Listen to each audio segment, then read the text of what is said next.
ಒಂದ್ಸರಿ ಶಿವ ಕೈಲಾಸದಿಂದ ಭೂಲೋಕಕ್ಕೆ ನಂದೀಶನ ಕಳಿಸ್ತಾನೆ. ಏನಕ್ಕೆ ಅಂದ್ರೆ ನೋಡಪ್ಪ ನಂದೀಶ, ಭೂಲೋಕಕ್ಕೆ ಹೋಗಿ ನೀವೇ ಕೊಡ್ತೀನೋ ಆ ತರ ಸಾರ್ಕೊಂಡ್ ಬಾ. ವಾರವೆಲ್ಲ ಸ್ನಾನ, ವಾರಕ್ಕೆ ಒಂದಿನ ಊಟ.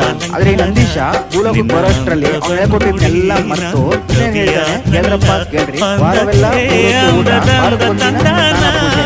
ಆಗ ಶಿವ ಎಂತ ಕೆಲಸ ಮಾಡ್ತಾರೆ ನಂದೀಶ ಹೊಟ್ಟೆನ ಕೆಲಸ ಪಡ್ಬೇಕು ಅಂತ ಶಿವ ಏನ್ ಮಾಡ್ತಾರೆ, ನಂದೀಶ ಕೆಲಸ ಮಾಡು, ನೀನು ಈಗ ಭೂಲೋಕಕ್ಕೆ ಹೋಗಿ ಆ ರೈತರ ಜೊತೆ ನೀನು ನಿಂತು ಅವರಿಗೆ ದುಡ್ಡು ಅವ್ರಿಗೆ ಅನ್ನ ಹಾಕು ಅಂತ. ಅದಕ್ಕೆ ಆ ರೈತರ ಮನೆಯಲ್ಲಿ ಒಂದ್ಸರಿ ಶಿವ ಕೈಲಾಸದಿಂದ ಭೂಲೋಕಕ್ಕೆ ನಂದೀಶನ ಕಳಿಸ್ತಾನೆ. ಏನಕ್ಕೆ ಅಂದ್ರೆ ಪುರಾಣ ಕಾಲದಲ್ಲಿ ನೋಡಪ್ಪ ನಂದೀಶ, ಭೂಲೋಕಕ್ಕೆ ಹೋಗಿ ನಾನು ಏನ್ ಹೇಳ್ಕೊಡ್ತೀನೋ ಆ ತರ ಸಾರ್ಕೊಂಡ್ ಬಾ. ವಾರವೆಲ್ಲ ಸ್ನಾನ, ವಾರಕ್ಕೊಂದಿನ ಊಟ. ಆದ್ರೆ ಈ ನಂದೀಶ ಭೂಲೋಕಕ್ಕೆ ಬರೋಷ್ಟ್ರಲ್ಲಿ ಅವ್ನು ಹೇಳ್ಕೊಟ್ಟಿದ್ನೆಲ್ಲ ಮರ್ತು ಇವನೇನ್ ಹೇಳ್ತಾನೆ ಕೇಳ್ರಪ್ಪ ಕೇಳ್ರಿ, ವಾರವೆಲ್ಲ 3 ಹೊತ್ತು ಊಟ, ವಾರಕ್ಕೊಂದಿನ ಸ್ನಾನ ಪೂಜೆ.